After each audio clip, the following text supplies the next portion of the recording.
ঢাকার শহরে বিমান দুর্ঘটনায় যারা দুনিয়া থেকে নিঃশেষ হয়ে গেল, আয় আল্লাহ তাদেরকে শাহাদাতের মর্যাদা দান করেন, জান্নাতের উঁচু মাকাম দান করেন।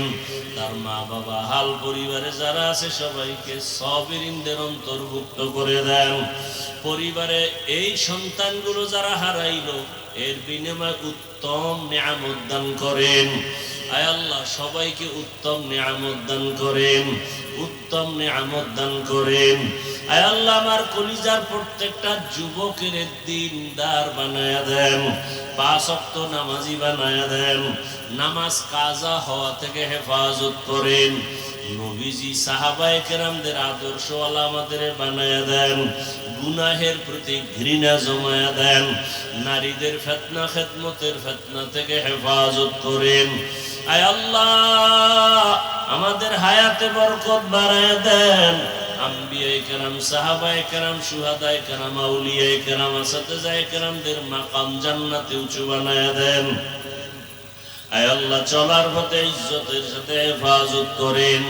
আয় আল্লাহ দিলের নেক আশা পুরায়া দেন, অভাব দূর করে দেন। আল্লাহ পরমুখাপেক্ষিত থেকে হেফাজত করেন। ঋণের বোঝা মাথায় কুদরতের দ্বারা ঋণ আদায়ের ব্যবস্থা করে দেন। আয় আল্লাহ যারা ঋণ দাতা তাদের অন্তরে মায়া মুহাব্বত বাড়াইয়া দেন। নবীজির মুহাব্বতে আমাদের দোয়া মোনাজাত কবুল করে নেন। হাসবুনাল্লাহু ওয়া নি'মাল ওয়াকিল, নি'মাল মাওলা ওয়া নি'মান নাসির। সাল্লাল্লাহু তাআলা আলা খাইরি খালকিহি মুহাম্মাদ ওয়া আলিহি ওয়া আসহাবিহি আজমাইন বিরহমাতিকা ইয়া আরহামার রাহিমিন। আল্লাহর বান্দা জীবন ভর শুধু গুনাহ গুনাহ করিয়া জীবনটা নষ্ট করে ফেলেছে। জীবনের শেষ ভাগে আইসা চিন্তায় পড়ে গেল, আরে এলাকার সবাই তোমার পেছনে খারাপ বলে, আমি মরিয়া গেলে তো গেলাম, কিন্তু আমার সন্তানের উপর অভিশাপ আসবে। এলাকার মানুষ আমার সন্তানরে ভালো জানবে না, আমার স্ত্রীকে ভালো জানবে না। না, এই অভিশাপ নিয়ে কবরে যাব না। চিন্তা কইরা ঘুমের বিছানার থেকে ঘুম আসে না। হঠাৎ মন খারাপ হয়ে গেল, ফজরের আজান হয়ে গেল। মসজিদে গিয়া ইমাম সাহেবকে বলি, ইমাম সাহেব আমি বড় খারাপ মানুষ, আপনারা জানেন সবাই, এখন আমার ভালো হওয়ার চিন্তা। আমি জীবনে কত মানুষের কল্লা ফালাইয়া দিলাম, মায়ের কোল খালি করলাম, এখন এই অভিশাপ নিয়ে কবরে যেতে চাই না। মানুষ আমার সন্তানরে খারাপ বলবে, আমার আত্মীয় স্বজনকে খারাপ বলবে আমার কারণে।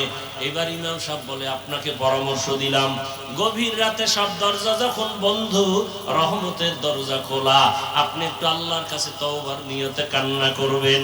আল্লাহর বান্দা পরামর্শ পাইয়া রাতের বেলা ঘরে চলে গেল, ঘুমায় না, ওযু বানাইয়া ঘরের অন্ধকার রুমের ভিতরে ভোর রাত্রে কান্না শুরু করেছে। ও আল্লাহ, তুমি আমারে মাফ করে দাও, তোমার দেওয়া সূর্যের আলো আমি ভোগ করেছি কিন্তু তোমার শুকর আদায় করি নাই, তোমার দেওয়া বাতাস ভোগ করেছি, তোমার শুকর আদায় করি নাই, তোমার দেওয়া নদীর মাছ খাইছি, শুকর আদায় করি নাই, তোমার দেওয়া জমিনের ফসল খেয়েছি, তোমার শুকর আদায় করি নাই। আজকে অনেক অনুতপ্ত হয়ে আসছি, আর গুনাহ করব না, হাতের গুনাহ করব না, জবানের গুনাহ করব না। আল্লাহর বান্দা এমন কান্না শুরু করেছে, গাইবি একটা আওয়াজ আসতেছে, গাইবি এক আওয়াজ, এই বান্দা কান্না করিস না, তোর নাম জাহান্নামীদের খাতায় লেখা, তুই কান্না করে লাভ নাই। আওয়াজটা কেমন যেন ঘরের সবাই শুনছে। বিবি এক সময় ডাক দিয়া কয়, ও স্বামী, তুমি আওয়াজ শুনো নাই? তোমার নাম জাহান্নামীদের খাতায়, কান্না করে লাভ কি? স্ত্রীর এই কথা শুনিয়া গুনাহগার বান্দা বলে, বিবি বলো, এই দরজা ছাড়া আর নতুন কোন দরওয়াজা আছে নাকি যেখানে গিয়া কান্না করলে ক্ষমা পাবো? স্ত্রী বলে, না, আর কোন দরওয়াজা নাই। আল্লাহর বান্দা বলে, বিবি আমার এই দরজা ছাড়া যদি আর কোন দরওয়াজা না থাকে, আমার কাজ হলো কান্না করা। জীবনে তো গুনাহ কম করি নাই, আড্ডা কম দেই নাই, এখন শুধু কান্নাই করে যাব। জাহান্নামের খাতায় নাম লেখা থাকলে থাক, কান্না বন্ধ করব না। এই বলিয়া যখন আবার কান্না শুরু করেছে, কিছুক্ষণ কান্নার পরে আবার একটা আওয়াজ আসছে, ও বান্দা কান্না বন্ধ কর, তোর জীবনের সব গুনাহ মাফ করা হয়ে গেছে, তোর নামটা জান্নাতীদের খাতায় লেখা। আল্লাহর বান্দা কেমন যেন আরো কান্না বাড়ায় দিছে। বিবি ডাক দিয়া কয়, স্বামী তোমার নাম তো জান্নাতি খাতায় উঠে গেছে, আর কান্না করে লাভ কি? এবার আল্লাহর বান্দা বলে, বিবি আমি এতক্ষণ কান্না করছিলাম জাহান্নামের গরম আগুনের ভয়, আর এখন কান্না করতেছি এতক্ষণ কান্নার পরে আমার বুঝ হয়ে গেছে, আরে আমার মাওলার কাছে কান্না বড় প্রিয় সম্পদ। এই জন্য আমি মাওলার মোহাব্বত আরো যেন বেড়ে যায়, এই মোহাব্বতে এখন কান্না করি। এতক্ষণ জাহান্নামের আযাবের ভয় কান্না করেছি, এখন আল্লাহর মোহাব্বতের জন্য কান্না করি। যত কানবো তত মোহাব্বত বাড়বে। বাচ্চা মা মা কয়ে যত কান্না করে, প্রথমে বাচ্চা আম্মু কয়ে ডাকে, মা সাড়া দেয় না, শুনে তারপরও ডাকের সাড়া দেয় না। কেন? বাচ্চা যত বারবার ডাকবে তত মায়ের অন্তরে মায়া বাড়বে। বাচ্চা যত কান্নার আওয়াজ বাড়াবে মায়ের অন্তরে তত মায়া বাড়বে। মা চায় বাচ্চা বেশি বেশি কাঁদুক, আমারে ডাকুক। আমি যদি এক ডাকে সাড়া দেই তো পারি, কিন্তু বাচ্চা তো আর ডাকবে না। মা সন্তানের মা ডাকে বড় মজা পায়, এই জন্য বারবার ডাক শুনতে চায়। ওই বান্দা বান্দির থেকে 99 গুণ মায়া আমার আল্লাহর বেশি। আমার আল্লাহ চায় বান্দা তুই বারবার আমাকে আল্লাহ বলিয়া ডাক দিবি। আমি এজন্য বারবার চাই তুই ডাক দে। মাঝে মাঝে তুই কাঁদো না, ডাকো না, আমি মুসিবত দেই। রে বান্দা মুসিবতে পড়লে তো একটু আমাকে ডাকবি। আমার তো ছেলে নাই যে আমাকে আব্বা বলে ডাকবে, আমার তো মেয়ে নাই যে আমাকে বাবা বলে সম্বোধন করবে, আমার তো স্ত্রী নাই আমাকে স্বামী বলে সম্বোধন করবে। বরং আমি বড় আদর করে বানাইছি মানুষ। আমি মানুষ বানাইয়া মানুষের দিকে তাকায় থাকি, কখনো আমাকে আল্লাহ বলে ডাক দিবে। এরে বান্দা তুই মাকে ডাকো, বাবাকে ডাকো, ভাইকে ডাকো, বোনকে ডাকো, সন্তানের গালে চুমা খাও। এরে বান্দা সন্তানের চেহারা সুন্দর তো বানাইছি আমি। স্ত্রীকে নিয়ে কত মজা করো, ওই মজা তো দিলাম আমি। এত কিছু পাই আজকে তুই আমারে ভুলিয়ে গেছো। ওরে একবার যদি কলিজা দিয়ে আল্লাহ বলে ডাক দিয়া বলতি, দয়ার মালিক জীবনে নাফরমানি করিয়া জীবন নষ্ট করেছি, আর গুনাহ করব না, আমি আল্লাহ তোর জীবনের সব গুনাহগুলো মাফ করে দিতাম। বান্দা গুনাহ করছো, তওবা করো। ও যুবক বাবারা, ও পর্দার আড়ালের মা বোনেরা, আপনার মতো মা পর্দা করে, নামাজ পড়ে, স্বামীর মাল হেফাজত করে, সন্তানটাকে আদর্শওয়ালা বানানোর মেহনত করে। ডাক্তার বানাবেন, কোরআন পড়নেওয়ালা বানান। ইঞ্জিনিয়ার বানাবেন, কোরআন পড়ায়া দেন। সন্তান ডাক্তার হলো কোরআন পড়ে দোয়া করবে, ইঞ্জিনিয়ার হলো কোরআন পড়ে দোয়া করবে, প্রফেসর হলো কোরআন পড়ে পড়ে মা বাবার জন্য দোয়া করবে। আল্লাহর কাছে কান্না করে দোয়া করেন, আল্লাহ আদরওয়ালা বিনয়ী আদর্শবান সন্তানের মা বানাও, বাবা বানাও। মুরব্বীরাও তওবা করেন, যুবক বাবারাও তওবা করো। আর জীবনে নামাজ ছাড়বা না, দাড়ি কাটবা না, বেপরদায় চলবা না, মা বাবার সাথে বেয়াদবি করবা না। শিক্ষকের দোয়া নিয়া, উলামায়ে কেরামের পরামর্শ নিয়া, নবীর আদর্শ মেনে জীবন চালাইবা। আল্লাহ আমাদের সবাইকে খাঁটি তওবাওয়ালা জীবন দান করেন। তওবার উপরে মজবুত হইয়া চলার মতো তৌফিক দান করেন, আমিন।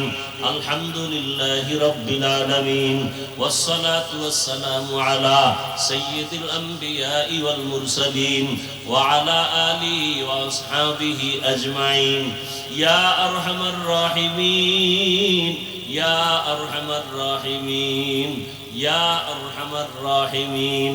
রব্বিরহামহুমা কামা রব্বায়ানি সগীরা। আল্লাহুম্মা ইন্নাকা আফুউন কারীম তুহিব্বুল আফওয়া ফা'ফু আন্না। আল্লাহুম্মা ইন্না নাসআলুকা রিযাকা ওয়াল জান্নাহ ওয়া নাউযু বিকা মিন সাখাতিকা ওয়ান নার। ও দয়ার মালিক, আমরা গুনার বোঝা নিয়ে আপনার দরওয়াজায় হাজির। তওবার নিয়ত করেছি, আর গুনাহ করব না, নামাজ ছাড়ব না, দাড়ি কাটবো না, বেপরদায় চলবো না, মা বাবার সাথে বেয়াদবি করব না, ওলামায়ে কেরামের পরামর্শ নিয়া নবীজির আদর্শ মেনে চলবো। আমাদের তওবা কবুল করে নেন, গুনাহমুক্ত জীবন দান করেন। আয় আল্লাহ, মাহফিল কবুল করে নেন, মাদ্রাসা কবুল করে নেন, মসজিদ কবুল করে নেন, এলাকাবাসীকে কবুল করে নেন, দান সৎকা যারা করেছে কবুল করে নেন, ঘরে ঘরে শান্তি দান করেন, সারা দুনিয়াবাসীকে মাফ করে দেন, মুসলমানকে হেফাজত করেন।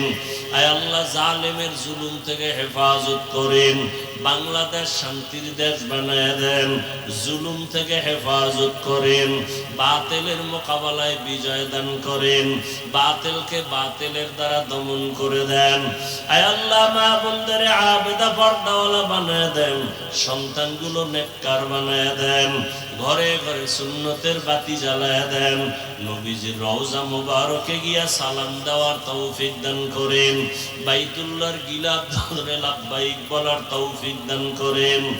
আয় আল্লাহ, প্রত্যেকের সন্তানকে দিনদার বানায় দেন, লেখাপড়া যারা করে পরীক্ষার্থী কামিয়াবি দান করেন। আয় আল্লাহ, যারা মেহেরবানি করে প্রত্যেকটা সন্তানকে মা বাবার বাধ্যগত বানায় দেন, ছাত্রগুলোকে শিক্ষকের বাধ্যগত বানায় দেন। আয় আল্লাহ, সবার কামাই রুজি ব্যবসায় হালাল ভাবে বরকত বাড়ায় দেন, হারাম থেকে হেফাজত করেন, অভাবীদের অভাব দূর করে দেন। আয় আল্লাহ, সারা দুনিয়াবাসীকে মাফ করে দেন, নবীজির সুন্নাত ওয়ালা জিন্দেগি দান করেন। আমার কলিজার যুবকদের কবুল করে নেন, মোবাইলের গুনাহ থেকে হেফাজত করেন। আয় আল্লাহ, 5 ওয়াক্ত নামাজি বানায় দেন, নামাজ কাজা হওয়া থেকে হেফাজত করেন, চলার পথে ইজ্জতের সাথে হেফাজত করেন। আয় আল্লাহ, আসাদায়ে কেরাম তালিবুল ইলমদের হেফাজত করেন, আমাদের জান মাল আহাল পরিবার হেফাজত করেন। আওয়াজে কথায় রুহানিয়াতে স্পষ্টতা বাড়ায়া দেন, রব বাড়ায়া দেন, ইলম ও হিকমত আমলে বরকত বাড়ায়া দেন, উলামা তোলাবা উম্মতের অন্তরে ইজ্জত মুহাব্বত রব বাড়ায়া দেন। আয় আল্লাহ, সবার সাথে মুহাব্বত বাড়ায়া দেন। আয় আল্লাহ তাআলা, বেশি বেশি নেক আমলের তৌফিক দান করেন। আয় আল্লাহ, আমরা যারা হাত তুলেছি জানি না কারা ইয়তীম, বাবা নাই, মা হারা, অসহায়, মেহেরবানি করে সবার কবর জান্নাত বানায় দেন। যারা বেঁচে আছেন হায়াত বাড়ায় দেন, অসুস্থ যারা সুস্থ করে দেন। আল্লাহ, 10 জন সাহাবার নামে ওপেন জান্নাতের টিকিট এসে হাজির। এই কথাটা কোনোদিন আপনারা শুনছেন? তাহলে বলেন তো, প্রথম 10 জনার প্রথম কে? বলেন। দ্বিতীয় কে? কষ্ট হয় নামগুলো বলতে। তৃতীয় কে? চতুর্থ কে? আলী। আলী আপনার ছোট ভাই। সুন্দর করে নামগুলো বলবেন। এই যে কি বলবো, কথায় অন্যদিকে যায়। মুহররম মাস চলতেছে, কারবালার ঘটনা মসজিদের মাইকে বাজতেছে পুরো মাস, অথচ আমার দুঃখ লাগে কারবালার ঘটনার মূল ব্যক্তিটার নাম পর্যন্ত সুন্দর করে বলতে পারে না। নাম হলো হোসাইন রাদিয়াল্লাহু আনহু। রাদিয়াল্লাহ তো পরে, হোসাইন নামটাও কইতে পারে না। হোসেন হোসেন হোসেন নাম, হোসেন ছোট ভাই। অন্যায় করলে দোষ নাই, আমি ধরায়া দেই কেন? আমার দোষ। এই যে অন্যায় করতেছে এটা দোষের না, আমি ধরায়া দেওয়াটা এটা দোষ। এই হোসাইন হোসাইন নামটাও বলে নাই। হোসেন হোসেন কয়া যারা ভক্ত প্রকাশ করতে চায়, বাংলাদেশের প্রত্যেকটাকে যদি ধরে ধরে জিজ্ঞাসা করি, এই হোসেন হোসেন নাম কয়ে যে ভক্তর প্রমাণ দিতে চাও, কারবালায় তিনি গেছেন কেন? জবাব দাও। আম্মা জান আয়েশা রাদিয়াল্লাহু আনহা নিষেধ করছেন, হোসাইন কারবালায় কুফায় যাইও না। তিনি গেলেন কেন? জবাব দাও। একটা হোসেন নামই বলতে পারেনি, ভক্তরা বলতে পারবে না কেন গেছেন, কেউ বলতে পারবে না কেন গেছেন। রসুলের ইন্তেকালের 61 বছর প্লাস এরপরে কারবালার ঘটনা ঘটলো। 61 বছর প্লাস।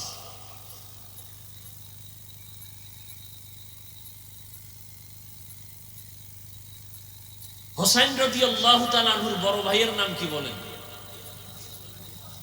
তিনিও তো শহীদ হয়েছেন। হাসান হুসাইনের বাবা হযরত আলী রাদিয়াল্লাহু আনহু। কে সে আলী? আলীর গুণগান বলি রাত পার হয়ে যায়। 7 বছর বয়স, কেউ বলছেন 11 বছর, কেউ বলছেন 8 বছরে রসুলের হাতে হাত লাগাই দিয়েছেন হযরত আলী, কালেমা পড়ে ফেলছেন। এতদিন ছিল চাচতো ভাই, এখন তিনি সাহাবী। কিছুদিন পরে হবেন রসুলের জামাতা। রসুল কি বলেন আলী সম্পর্কে? আনা দারুল হিকমা ওয়া আলিয়ুন বাবুহা। আমি ইলম ও হিকমতের ঘর, আর আলী হলো এই হিকমত ও ইলমের দরজা। সে আলী তো শহীদ হয়েছেন।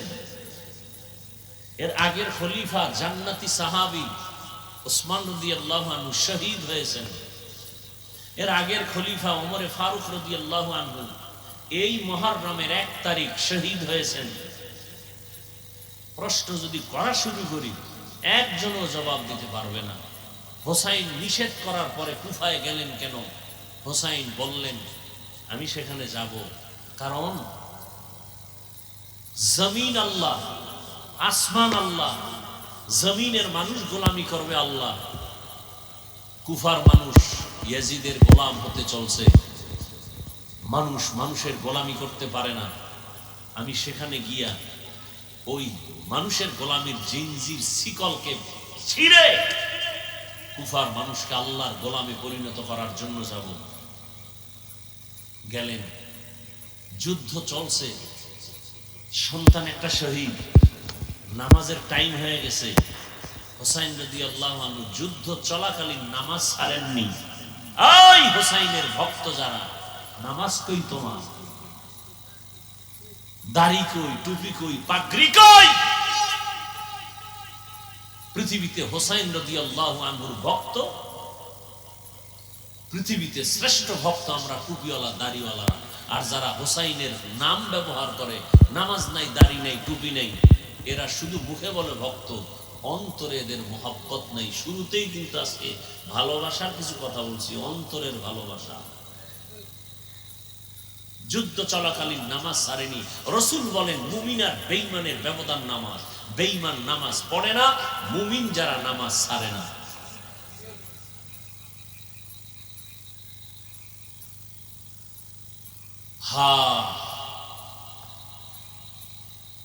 রহমতের নবী আসলেন, রসুলের আদর্শ যখন গ্রহণ করলো, সেই খারাপ মানুষগুলো এখন এতটা দামি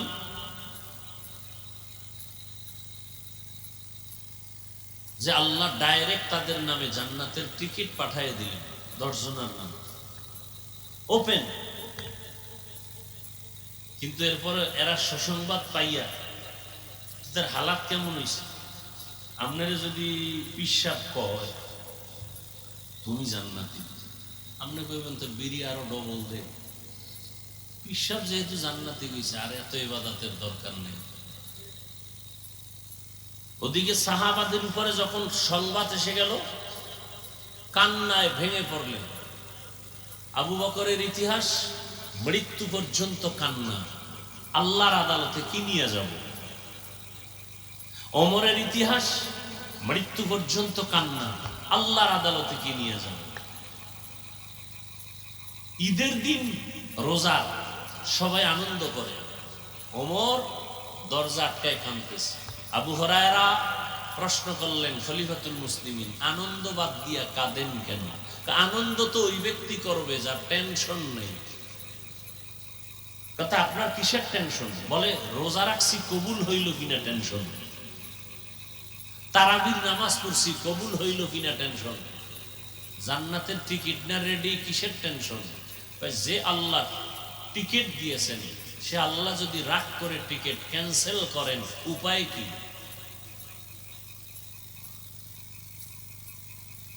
আশেকে রসুল তো তারা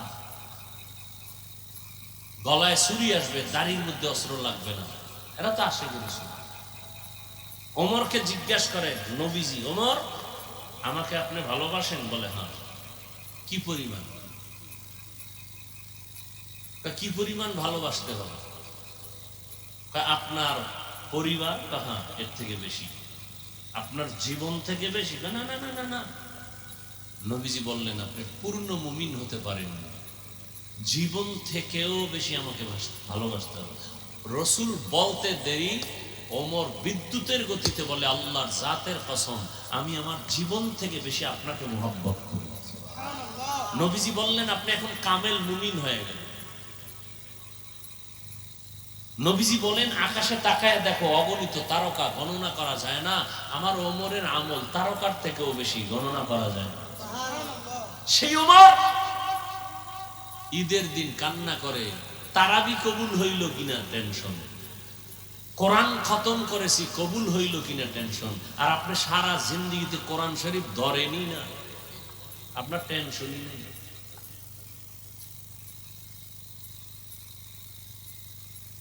বড় আফসোস, এ কথাগুলো কে বলবে? বলারও মানুষ নেই, শোনার মানুষ নেই, ভুল ধরার মানুষ আছে, লোকমা দেওয়ার মানুষ আছে। ওয়ামা আরসালনাকা ইল্লা রাহমাতাল লিল আলামিন, রহমতের নবী আসছেন, জমিন পবিত্র হয়ে গেল। মক্কার মানুষ এখন এমন দামি, আল্লাহ নিজে ওমরের কথার উপর একমত হইয়া কোরআনে আয়াত নাজিল করলেন। একটা উদাহরণ, নবীজি, আবু বকর, ওমর, ওসমান, আলী সবাই সহ বাইতুল্লাহ তাওয়াফ করতেছেন। যারা হজে গেছেন, না গেলেও শুনে রাখেন, না গেলেও দিলে তামান্না চিনি যাওয়া।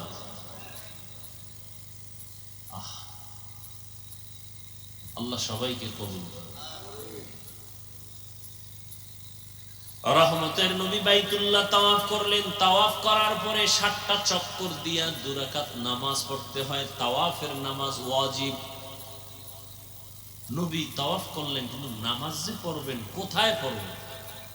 রহমতের নবী বললেই তো হয়ে যায়, রবের সাথে তার ডাইরেক্ট কানেকশন, কিন্তু নবী আর পর সাহাবাদের পরামর্শ সারা সিদ্ধান্ত নেন না। সাহাবায়ে কেরাম আপনারা পরামর্শ দেন তাওয়াফের নামাজ কই পড়ি? কেউ বলেন ইয়া রাসূলুল্লাহ বাইতুল্লাহর দরওয়াজা বরাবর 2 রাকাত নামাজ পড়ি। আর একজন সাহাবী বলেন জমজম কূপের নিচে 2 রাকাত নামাজ পড়ি। আর একজন বললেন হাতিমে কাবার কাছে পড়ি। ওমর বললেন ইয়া রাসূলুল্লাহ ইব্রাহিম নবী যেই পাথরের উপরে দাঁড়াইয়া বাইতুল্লাহ নির্মাণ করছেন ইসমাইল সন্তান সহ, ওটাকে মাকাম ইব্রাহিমী বলে। আমার মন বলে আপনি মাকাম ইব্রাহিমের বরাবর পেছনে 2 রাকাত নামাজ আদায় করেন। পরামর্শ শেষ, নবী এখন বললেই তো হয়, আমার সিদ্ধান্ত এটা। নবী বলেন না, চুপ করে বসে আছেন। আসমান থেকে ফয়সালা আসবে। হঠাৎ করে জিব্রাইল আসছেন। জিব্রাইল এসে সালাম দিয়া কয় ইয়া রাসূলুল্লাহ, আল্লাহ সালাম দিয়া সুসংবাদ দিছেন ওমরে যেটা বলছেন আল্লাহ তা মেনে নিয়েছেন, আপনাকেও মানতে বলেছেন। সুবহানাল্লাহ বলবেন না? সেই ওমর ঈদের দিন কান্না করে আল্লাহর কাছে কি নিয়ে যাব? একটু চিন্তা করেন, জান্নাতের টিকিট রেডি। তাদের যদি এই হালাত হয়, আপনার আমার নামাজ নাই, রোজা নাই, তেলাওয়াত নাই, জিকির নাই, সুন্নত নাই, দরুদ শরীফ নাই, কি নিয়ে যাবেন আল্লাহর কাছে? আফসোসও নাই। এই বয়ানের পরই রাস্তায় বিড়ি টানি, ফজর পরে নাই আশেকে রসুল, জহুর পরে নাই আশেকে রসুল, মাগরিব পরে নাই, এশা পরে নাই আশেকে রসুল। ঘরে গিয়া জেনা করবে, জেনা মোবাইল হাতে নিয়ে সারা রাত চোখের জেনা, জবানের জেনা, কানের জেনা, হাতের জেনা, মোবাইলে শুধু জেনা চলবে সারা রাত, ঘরে ঘরে রুমে রুমে জেনা। রাগ করতেছেন? আরে মেয়ে, আমরা এই কথাগুলো আপনাদের না শুনাইলে শোনাবে না তো কেউ।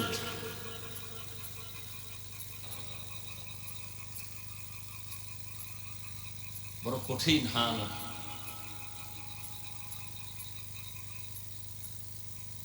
রহমতের নবী আসছেন,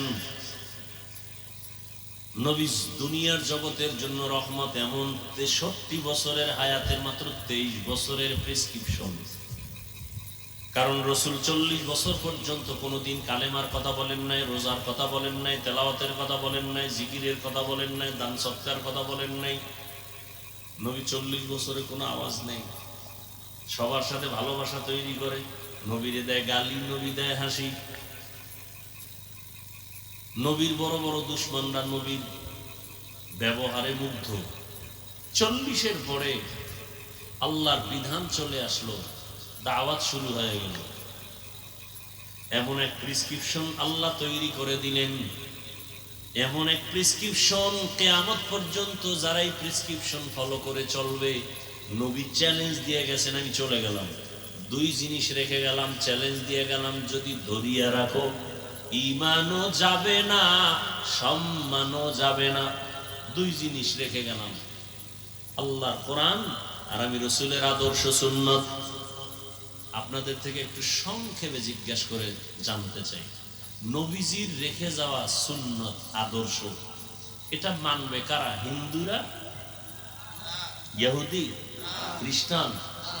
আপনারা বলুন তো, রসুলের রেখে যাওয়া সেই আদর্শ মানবে কারা? বলেন, কোন দেশের মুসলমান? শুধু আপনাদের এই নবীনগর বা এই বাঙ্গুরা বা, হ্যাঁ, আপনি মানেন না কেন? হ্যাঁ, সমস্যা হতে পারে কি, নবীজির আদর্শ মানতে গেলে ভাল লাগে না, এর থেকে আরো সুন্দর আদর্শ আছে, তাহলে আপনি মানবেন না। শুধু আপনি কেন, আমি মানব না। কেউ যদি এখানে দাঁড়ায় বলেন, এই হাফিজ ভাই বহু ওয়াজ জীবনে করছেন, আজকে আমগো ওয়াজ শুনেন, কি রসুলের আদর্শ থেকে আরো সুন্দর আদর্শ আছে শেখ মুজিবুর রহমানের ভেতরে। আমি আল্লাহকে সাক্ষী রেখে বলছি, আমি রসুলেরটা বাদ দিয়া শেখ সাহেবেরটা নিব, যদি প্রমাণ দিতে পারেন রসুলের থেকে শেখ সাহেবের আদর্শ ভালো। কেউ যদি বলেন, হাফিজ ভাই জিয়াউর রহমান সাহেবেরটা আরো ভালো রসুলের থেকে, আমি রসুলেরটা বাদ দিয়ে তারটা নিব, বলার মতো বুকে শক্তি আছে?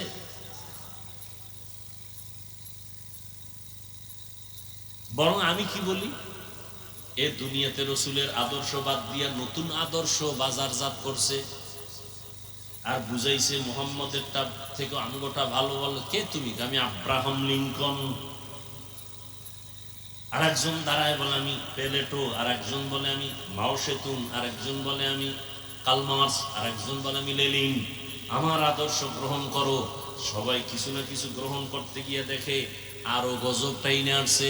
গণতন্ত্র গণতন্ত্র করতে করতে এখন গণতন্ত্রই ফাঁসির মঞ্চে ঝুলতেছে, গণতন্ত্র শুদ্ধা।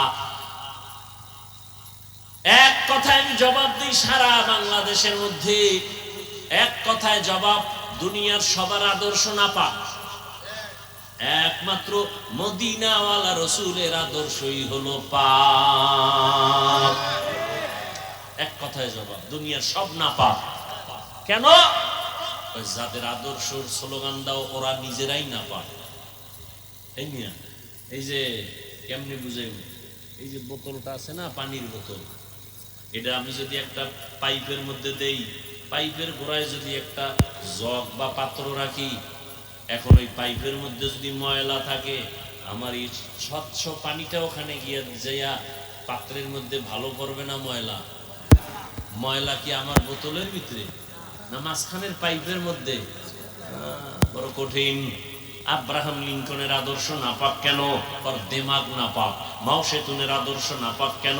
ওর দিমাগ নাপাক। দিমাগ নাপাক কেন? খায় নাপাক। দেখেন না, কিছু যত, আমি মাঝে মাঝে বলি, আমাদের দেশে যত বড় ভিআইপি তত বড় মদখোর।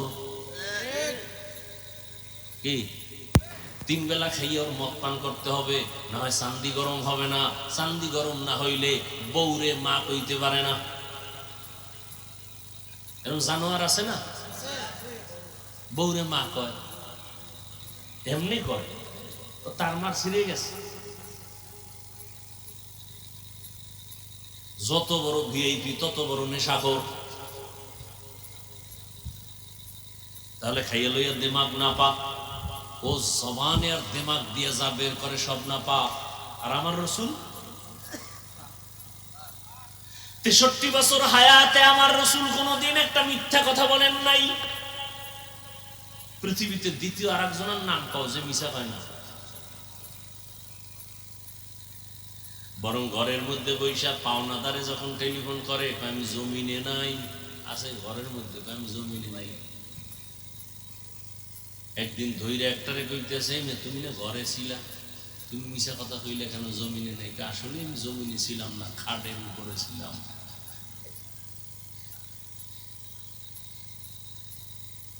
রহমতের নবী জীবনে একটা মিথ্যা কথা বলেন নাই, কোনদিন ভুলেও কাউকে একটা গালি দেন নাই। হাজারো গালি শুনছেন, গালির জবাবও দেন নাই। রহমতের নবী কতটা দিলওয়ালা, কোনদিন দুটো চোখ গরম করে কারো দিকে তাকান নাই। কেন? নবী যদি গরম চোখে কারো দিকে তাকায়, জায়গায় পুড়িয়া ছাই হয়ে যায়। রাসূলের সে চোখের পাওয়ারের অ্যাকশন, রাসূলের ব্যবহারে কেউ বলতে পারবে না আমি কষ্ট পেয়েছি। কেমন মায়ার নবী, যে রাসূলের শরীর মোবারকের ঘাম থেকে মিশকের ঘ্রাণ। কেমন রহমতের নবী আমার, যেখানে কদম দেন ওই জায়গা থেকে দীর্ঘ বছর শুধু ঘ্রাণ আর ঘ্রাণ।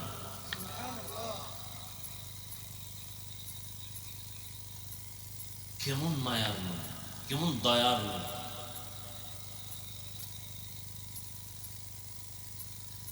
নবীজি বলছেন, আমি চ্যালেঞ্জ দিয়ে গেলাম, দুইটা জিনিস যদি ধৈর্য রাখতে পারো, ঈমানও যাবে না, সম্মানও যাবে না।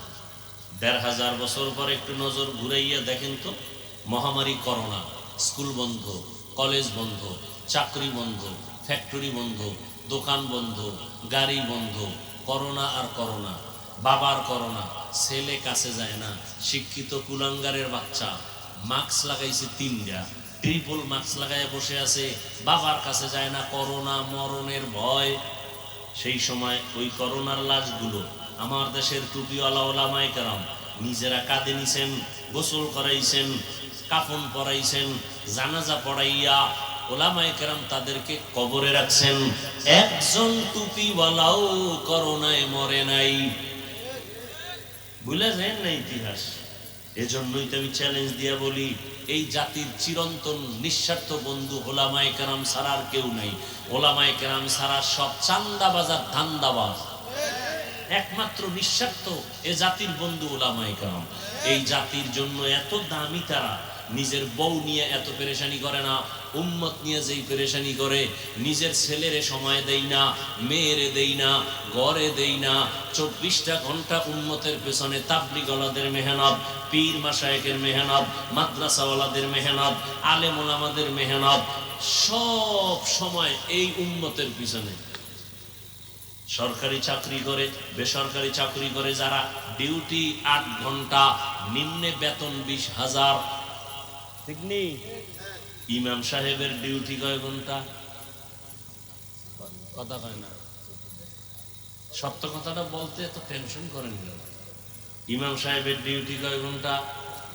24 ঘন্টা। বেতন কত? ওই যে পাথর মারছে এগো, সেও তো এগো অন্যায় আরো মারাত্মক। 8 ঘন্টা ডিউটি, 20,000 টাকা বেতন, টেবিলের তলে আরো কত মুক্তা টুক্তা তো পায়।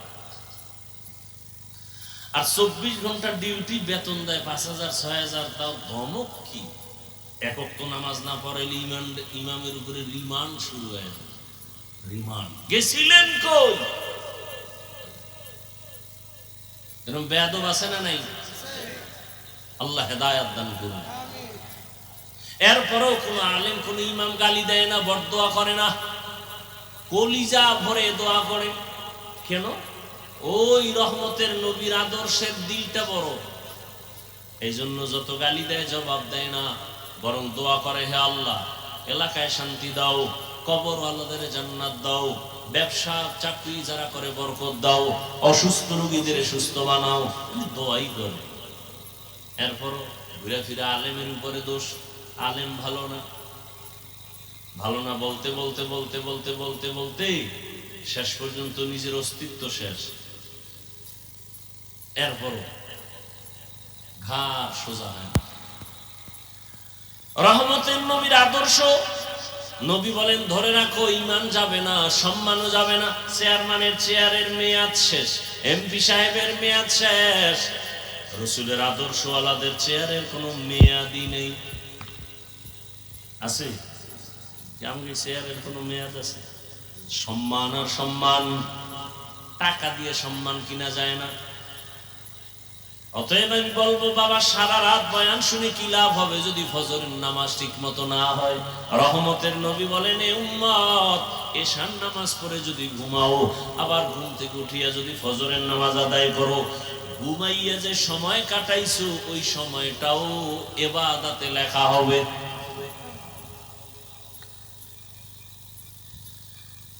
এই যে আমি এতক্ষণ আপনাদের একটু কথা শুনেছি, কষ্ট হয়, এরপরেও একবারও কিন্তু বলি না আমি যে পাঁচকল্লিওয়ালা মৌলবী, আপনারাও আমার মতো পাঁচকল্লি লাগাবেন, না হয় আপনার জাহান্নাম। বলছি আমি কওমি মাদ্রাসার সন্তান, আপনারাও কওমি মাদ্রাসায় যাবেন, একবারও বলি নাই আমি তাবলীগের লাইনের সন্তান, আপনারাও তাবলীগে যেতে হবে, একবারও বলি নাই আমি পীর সাহেবদের মুরিদ, আপনাদেরও যেতে হবে, একবারও বলি নাই।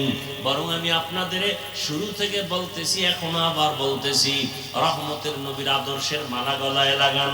আমি হুজুর হইতে আপনাকে বলি নাই, বলবো না। আমি আপনাকে বড় পাগড়িওয়ালা বানাইবার জন্য আসি নাই, আমি আপনার কলবটাকে পরিচ্ছন্ন রাখার জন্য, আমার রসুলের আদর্শের মালা গলায় লাগাবার জন্য বারবার অনুরোধ করতেছি, এখনো করি। বলবেন হাফিজ ভাই কেমনে সম্ভব? আপনার মতো যুবক জীবনে মাদ্রাসায় পড়ে নাই, স্কুলে কলেজে পড়িয়াও পাঁচ ওয়াক্ত নামাজ পড়ে, সত্যটা বলেন না, আছে না নাই? আপনার কপালে অভিশাপ লাগছে কার? আপনি পারেন না কেন? সোজা ওয়াজ, কোনো পেছ নাই। আপনার মতো যুবক যদি জেনারেল লাইনে থাকিয়া রাস্তায় গাড়ি চালায়, নামাজ পড়ে, জবাব দেন আপনার কপাল খারাপ কেন? আপনি পারেন না কেন? আপনার মতো যুবক নদীর মধ্যে মাছ ধরে নামাজ পড়ে, আপনি পারেন না কেন? আপনার মতো যুবক র্যাব আর্মি পুলিশ বিডিআর এর চাকরি করে, পাঁচ ওয়াক্ত নামাজ আদায় করে, বলেন আপনি পারেন না কেন? আপনার কপালে তো খারাপ কেন? আপনার উপরে কারো না কারো বড় বরদোয়া লাগছে, না হয় আপনি এত খারাপ হইতে পারেন না। আপনার মতো কত সন্তান জেনারেল লাইনে রাস্তায় চলে, শ্রমিকের কাজ করে, জমিনে কৃষি কাজ করে, গামছা বিছাইয়া নামাজ আদায় করে, বলেন আপনি পারেন না কেন? আপনার কপাল কেন এত খারাপ? সহজ কথা, হুজুর টুজুর হওয়ার দরকার নেই, আমার এই কথাগুলোর জবাব দেন। আমিও মুসলমান, আপনিও মুসলমান, আপনার আল্লাহ আমার আল্লাহ এক, আপনার আমার নবী এক, কোরআন এক, কাবা এক, ধর্ম এক, কালেমা এক, দুনিয়াতে আসছি সিস্টেম এক, বিদায় বেলা কাফনের সংখ্যা এক, কালারও এক, কবরের সাইজও এক, কবরের প্রশ্ন তিনটা তাও এক। অথচ আপনি কেমন ভিআইপি? আমি টুপি খুলতে চাই না লজ্জা, আর আপনি টুপি দিতে চান না লজ্জা। আপনি কত ভিআইপি মুসলমান। আমি দাড়ি কাটতে চাই না লজ্জা পাই, আর আপনি কেমন ভিআইপি মুসলমান যে দাড়ি রাখতে চান না লজ্জা পান। আপনাকে দাড়ির জন্য কত বয়ান দিতে হয়, এরপরও রাখতে চান না। নামাজের জন্য কত বয়ান দিতে হয়, নামাজ পড়তে চান না। তাহলে আপনি কোন লাইনের মুসলমান, আমি কোন লাইনের মুসলমান? আসলে কি আমি ভুলে আছি নাকি আপনারা ভুলে আছেন? হিসাবটা তাড়াতাড়ি মিলায় নেন, আগামীকাল এই টাইমে বেঁচে থাকার গ্যারান্টি নাই। আরে মনের শখ মিটায় গুণা তো কম করেন নাই। মনে চাইছে, শখ লাগছে পার্কে যাবেন, দৌড়। মনে শখ লাগছে মাইয়া নিয়ে আড্ডা দিবেন, দিছেন। মনে শখ লাগছে নামাজে যাবেন না, যান নাই। মনে শখ লাগছে দাড়ি কাটবো, কেটে ফেলেছেন। আর কত শখ, এখনো কি শখ মিটে নাই? আর কত বছর দাড়ি কাটলে শখ মিটবে? আর কত বছর মাইয়ার চরিত্র নষ্ট করলে শখ মিটবে? আর কত বছর পার্কে পার্কে গুন্ডামি করলে মনের ঝাল মিটবে, এরপরে তওবা করবেন, হায়াতের বাকি কত বলবেন। ও পর্দার আড়ালের মা বোনেরা, আপনার মতো কত মা কত বোন এই অঞ্চলে আছে এখনো ৫ ওয়াক্ত নামাজ পড়ে, স্বামীর মাল হেফাজত করে, মোবাইলে সময় নষ্ট করে না, নাই? বাকি আম্মা জানেরা বলেন আপনারা কেন পারেন না? কপাল কেন এত খারাপ? আল্লাহর আদালতে কি নিয়ে যাবেন?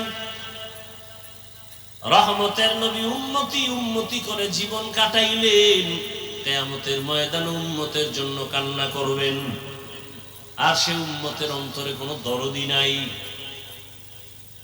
ও যুবক বাবা, মনের ঝাল মিটায় তো গুনাহ কম করলেন না? বাবার কাছে গিয়ে একটা টাকা দাও মোবাইল কিনবো, দেয় না, বাবারে মেরে ফেলায়।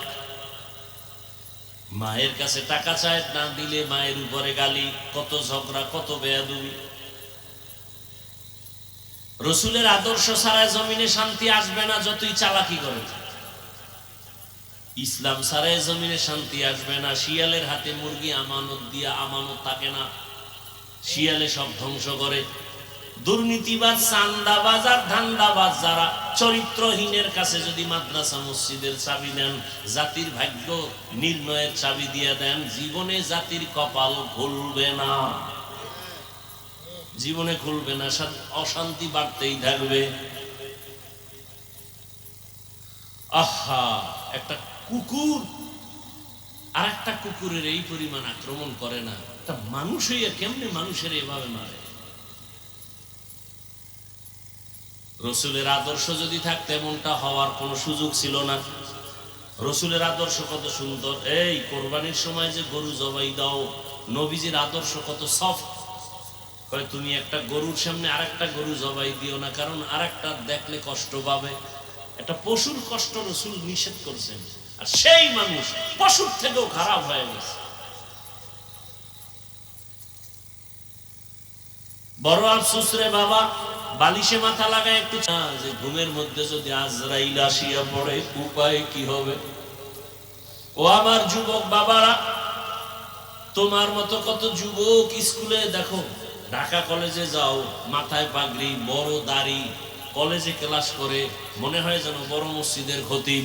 ও বাবা, তুমি কোন মসজিদে নামাজ পড়াও? আমি আরবি জানি না। এই হালাত কেন? বলে একজন আলেমের দোয়া, একজন আল্লাহর ওলির দোয়া পাইছি, মা বাবায় দোয়া দিছে, এখন আমি এই অবস্থায় কলেজে ক্লাস করি। কলেজের মধ্যে ছেলে মেয়ে নায়িকা আছে, শিক্ষক শিক্ষিকা আছে, কিছু বলে না? না বলে না। শিক্ষকেরাও দোয়া করে, শিক্ষিকারাও দোয়া করে। ক্লাসের ছেলেরা মাঝে মাঝে কয় চল বন্ধু একটু আড্ডাখানায় যাব, চল অমুক জায়গায় ঘুরে আসবো। আমি তখন ইস্তেগফার করি, আরে ওরা তো কত গুনাহ করবে, আমি কেমনে করব? আল্লাহর কুদরত, ইস্তেগফার পড়তে না পড়তে দেখি আমার ক্লাসের মেয়েরা, ওরা আমাদের পক্ষ হইয়া জবাব দিয়া কয় ওরা একটু আল্লাহর পথে আছে, ওদের সাইরা দে, ওদের নিয়ে টানাটানি করিস না। তখন আর ওরা আমাদের নিয়ে বাড়াবাড়ি করে না। আমরা আমাদের পথে এভাবে চলি। আমরা কলেজে ক্লাস করি, পাগড়ি খোলা লাগে না। আমরা ঢাকা কলেজে ক্লাস করি, আমাদের দাড়ি কাটা লাগে না। এ নাই ও ব্যবসায়ী বাবারা, আপনার মতো কত ব্যবসায়ী ব্যবসা করে, নামাজ ছাড়ে না, শাটার বন্ধ করে মসজিদে চলে যায়। কিয়ামতের ময়দানে আল্লাহ তাকে জিজ্ঞাসা দাঁড় করায় বলবে, এই বেঈমান, তোর পাশের ব্যবসায়ী নামাজ ছাড়ে নাই, তুই ছাড়লি কেন? হুজুর বাদ দেন মিয়া। আপনার লাইনের লোক যখন দাঁড় করাবে কি জবাব দিবে? আপনার পাশের ব্যবসায়ী নামাজ পড়ছে, ব্যবসা করছে, আপনি পারলেন না কেন? কি জবাব দিবেন আল্লাহর কাছে? সাহাবায়ে কেরাম এত সুন্দর আমল, এত সুন্দর তাকওয়া, যাদের উপরে আল্লাহ খুশি হইয়া জান্নাতের টিকিট দিয়ে দিলেন, তারা এরপরও কান্না করেছেন। আবু বকরের কান্না, ওমরের কান্না, ওসমানের কান্না, আলীর কান্না। আরে হোসাইন রাদিয়াল্লাহু আনহু রসুলের কত আদরের। একদিন বাবা হযরত আলীকে বলে, এই আব্বু, আপনি আমি হোসাইনরে ভালোবাসেন? হযরত আলী হ্যাঁ বাসি। আমার বড় ভাই হাসান রে ভালোবাসেননি? বাসি। আমার আম্মু ফাতেমারে ভালোবাসেননি? বাসি। আমার নানাজিরে ভালোবাসেননি? আল্লাহরে? আল্লাহরও ভালো। কাব্য আপনার অন্তর কয়টা? কয়েকটা। তো এক অন্তরে এতজনের ভালোবাসার মানে কি? অন্তর একটা জায়গা দিছেন কতজন? বড় কঠিন হালাত। ও আমার যুবক বাবারা, চোখের সামনে দেখায় দিলাম আমরা রসুলের আদর্শ মানতে গিয়ে টুপি বসি, কোনো পীর সাহেবের গোলামি করি না, আমরা কোনো পীরের গোলামি করি না, রসুলের আদর্শের মহব্বতে দাঁড়িয়ে রেখেছি, কোনো পীর সাহেবের কথায় দাঁড়িয়ে রেখিনি। বরং রসুলের মহব্বত এতটা অন্তরে ঢুকাইছি যে দাড়ি টুপি পাগড়ি রসুলের আদর্শের বাইরে পীর সাহেব যদি যায়, পীর সাহেব তালাক। আমার রসুল আসল। কি? আমার রসুল আসল। আমার রসুলের আসল মাইনা পীর। আমার রসুলকে ঠিক রেখা মা, আমার রসুলকে ঠিক রেখা বাবা, আমার রসুলকে ঠিক রেখা আমার আউলিয়া, আমার রসুলকে ঠিক রেখা আমার উস্তাদ। আমার রসুলের যে ঠিক রাখবে না, সে আমার আপন হতে পারে না। সোজা কথা। কই রসুলের আদর্শ মানার কারণে সম্মান তো কমে নাই। রসুলের আদর্শ মানার কারণে আমগত মানুষ চেয়ারম্যানের চেয়ারের মেয়াদ শেষ, আমগত মেয়াদ শেষ নাই, বরং সম্মান আর সম্মান। করোনার সময় সব বন্ধ, কোরআনের একটা ফ্যাক্টরিও বন্ধ হয় নাই, মাদ্রাসাও বন্ধ হয় নাই, মসজিদ বন্ধ হয় নাই, না খাইয়া কোনো হুজুরেরাও মরে নাই। বরং কই কোটিপতিরা, ব্যাংকে টাকার অভাব নাই, কপাল খারাপ, নিজেও খাইতে পারলা না, বউও খাইতে পারে না, মাইয়া পোলারাও খাইতে পারে না, এর সে রিক্সা চালাইয়া মর। এ টাকার মাস্তানি করে লাভ কি? 10 তলা বিল্ডিং কইরা জঙ্গলে জঙ্গলে ঘুরতেছে, কেমন সান কফা। ওই বিল্ডিং এ গিয়ে আরামে ঘুমাইতে পারবে না। এর সে খেরের ঘরে ডাল ভর্তা দিয়ে খাইয়ে ঘুমানো অনেক শান্তি। দুনিয়া দুনিয়া কি পাইলা বাবা? যারা দুনিয়া দুনিয়া করে এরা দুনিয়াও পায় না, আখিরাতও পাইল না, সব শেষ। এখনো সময় আছে। আল্লাহ কয় আমি তো দরজা বন্ধ করি নাই। وَإِذَا سَأَلَكَ عِبَادِي عَنِّي فَإِنِّي قَرِيبٌ أُجِيبُ دَعْوَةَ الدَّاعِ إِذَا دَعَانِ فَلْيَسْتَجِيبُوا لِي وَلْيُؤْمِنُوا بِي لَعَلَّهُمْ يَرْشُدُونَ। ও বান্দা, তুই আমারে কোথায় তালাশ করো? আরে তুই তালাশ করো ফজরের সময়, জোহরের সময়, আসরের সময়, মাগরিবের সময়, এশার সময়, কিন্তু আমি মাওলা তালাশ করি এমন এক টাইম যে সময় আসমান নীরব, জমিন নীরব, গাছের পাখি ঘুমায়, নদীর মাছ ঘুমায়, ঘরের সবাই ঘুমায় যায়। ওই সময় আমি আল্লাহ আমার মুহাব্বতের বান্দাকে তওবার দরজা দিয়া ডাকি, আলামি মুস্তাগফিরিন ফাগফির আলা, আলামি মুস্তারজিকিন ফারজুকা। এ গুনাহগারেরা, 50 বছর লাগায় গুনাহ করেছো, বিশাল এক পাহাড় বানাইছো, গুনাহের পাহাড়। হাতের গুনাহ, জবানের গুনাহ, অন্তরের গুনাহ, কানের গুনাহ, চোখের গুনাহ। আল্লাহ বলে বান্দা, তুই যদি বড় রাত্রে ওযু বানাইয়া মুহাব্বতের নজরে একটা ডাক দাও, আল্লাহুম্মা গফিরলি যুনুবি, আমি 50 বছরের গুনাহ তোর এক ডাকে মাফ করে দিব। আমি কতটা মায়া লইয়া বসে আছি। সন্তান যখন চোখের পানি ছাড়িয়া মাকে বলে আম্মু আর অন্যায় করব না, মা তখন বলে তোরে মাফ করে দিলাম। সন্তানের কান্নায় যদি মা বাবার অন্তরে মায়া বাড়ে, আমার মাওলার কুদরতি অন্তরে কেন বান্দার প্রতি মায়া বাড়বে না?